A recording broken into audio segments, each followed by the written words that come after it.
All right, we are back with a new video. Today we'll be talking about the Amazing Race 33, scheduled to start next Wednesday.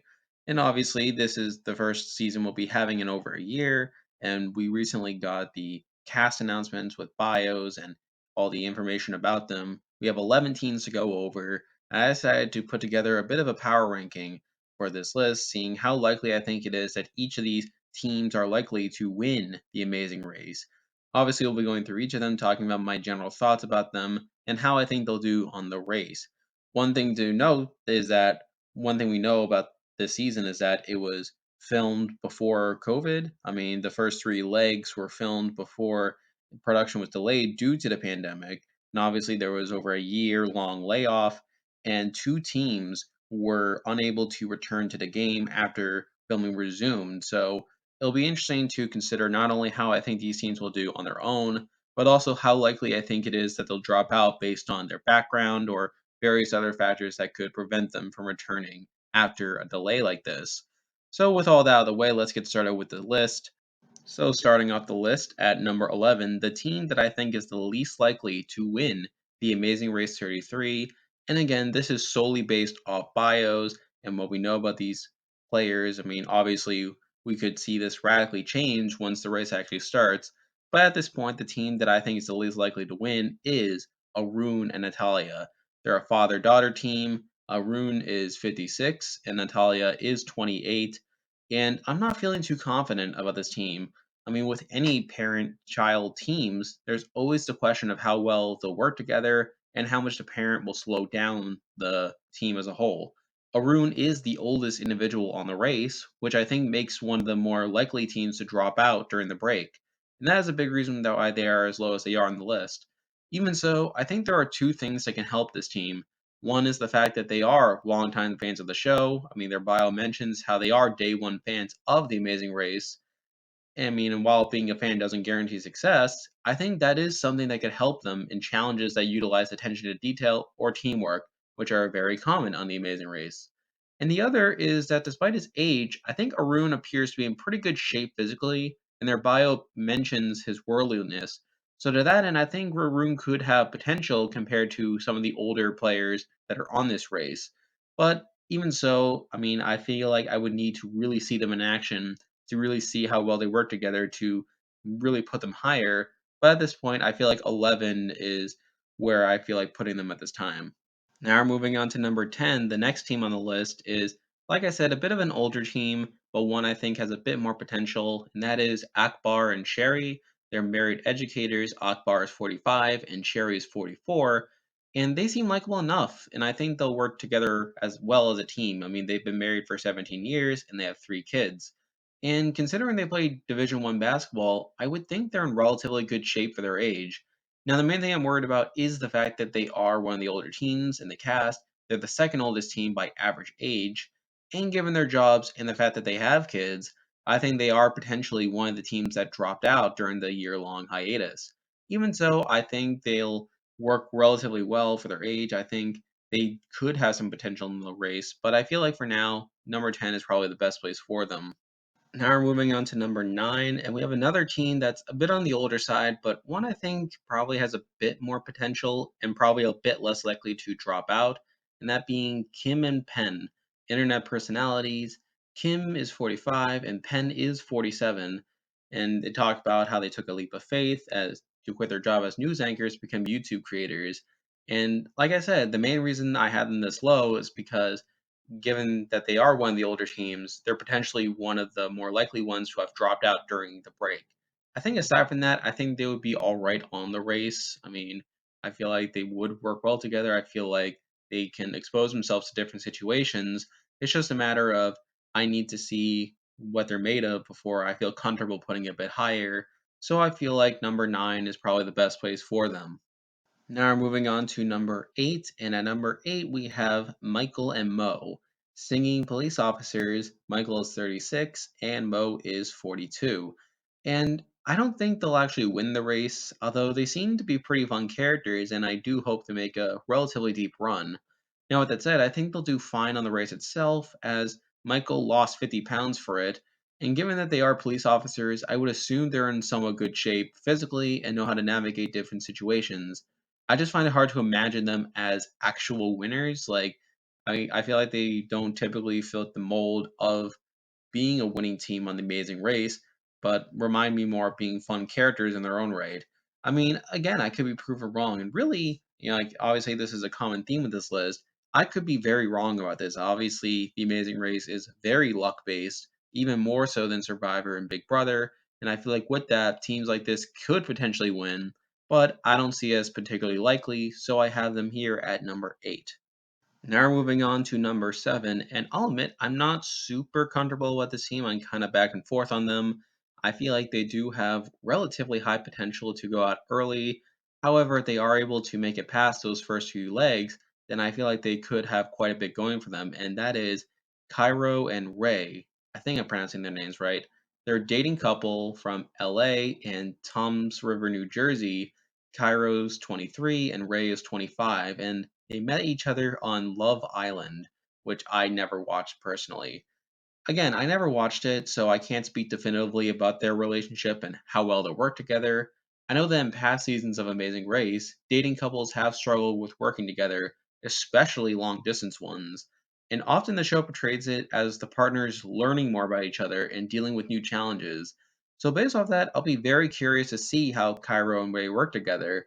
Given the fact that they do live across the country and coordination is more difficult, it is possible they're one of the teams that drop off during the break. I mean, although given that they are from a TV show, I feel like it is a bit less likely. I feel like they do already have reputations, so they're probably more likely to stick it out regardless. Again, I'm sort of 50-50 on them. I feel like they'll either go out relatively early or they'll make a decently deep run. Like, I feel like we'll just have to really see how they do and work together on the race. But for now, I feel like seven's a good place to put them. Now we're moving on to number 6, and we have a team that I feel relatively similarly about compared to Cairo and Ray. I feel like they are a team that has potential to be early boots, and a team that I think could potentially be dropping out.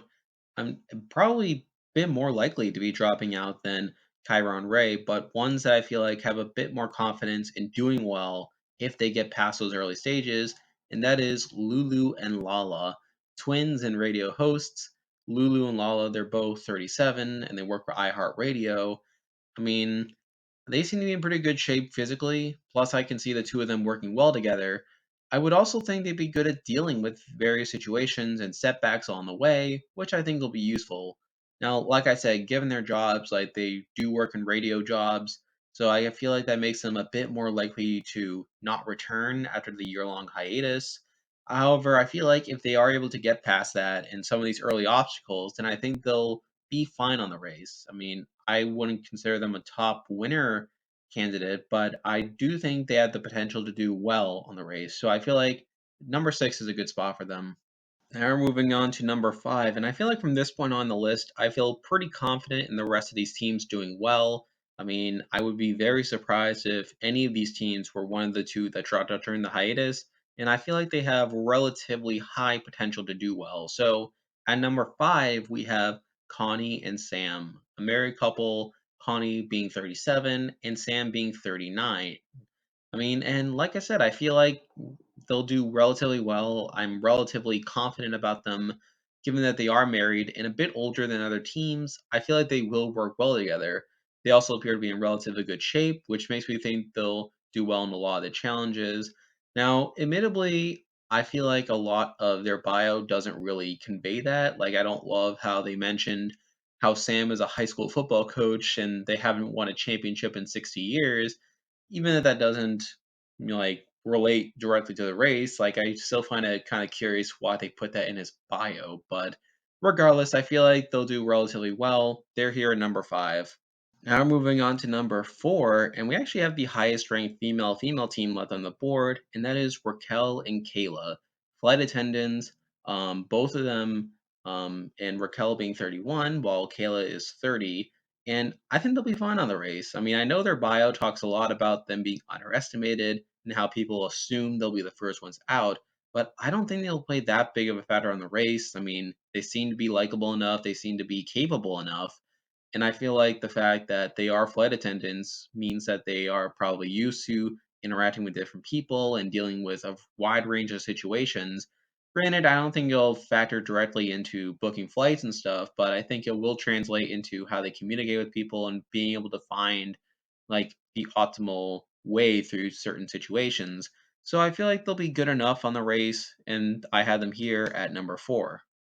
Now we're moving on to number 3, and again, I feel like this is another team that I think will do fine on the race, even though I feel like their bios don't really communicate that much, and that is Taylor and Isaiah, YouTube sensations, married couple, Taylor 38 and Isaiah 31. And again, I feel like they'll be fine on the race. I mean, they're in good enough shape physically.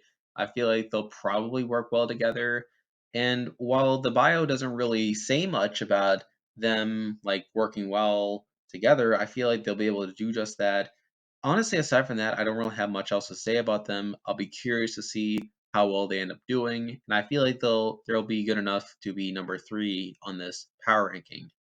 Now we're moving on to number 2, and I feel like these are the definitive top 2 for me. I feel like these teams have the best shot of winning the race.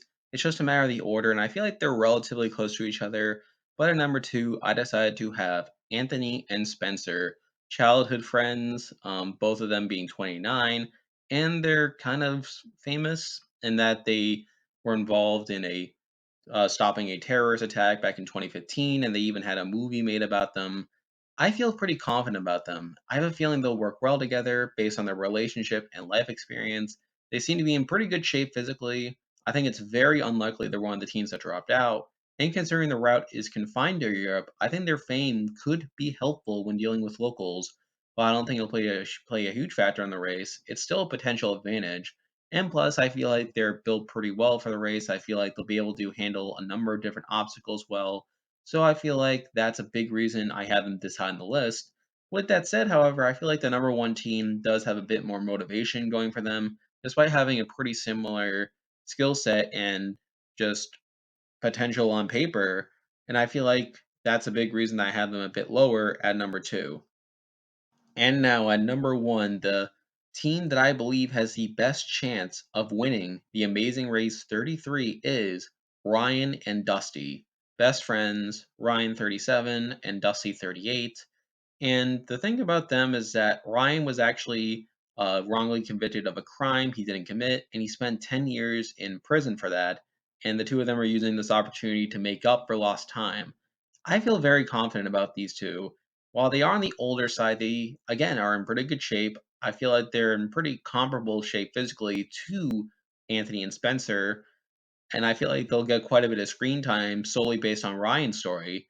But beyond that, and the reason that I had them at number 1 is I feel like the story of Ryan trying to make up for lost time will give them a bit more motivation than the rest of the teams on the board. I feel like that might give them the extra push that they need.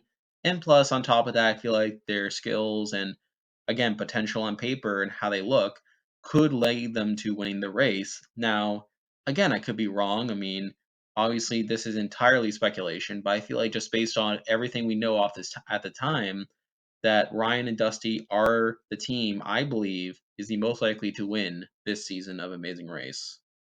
And there we go. That is my preseason power ranking for the Amazing Race 33. Like I did with Survivor 41, I'll be updating these every week after we get each new episode.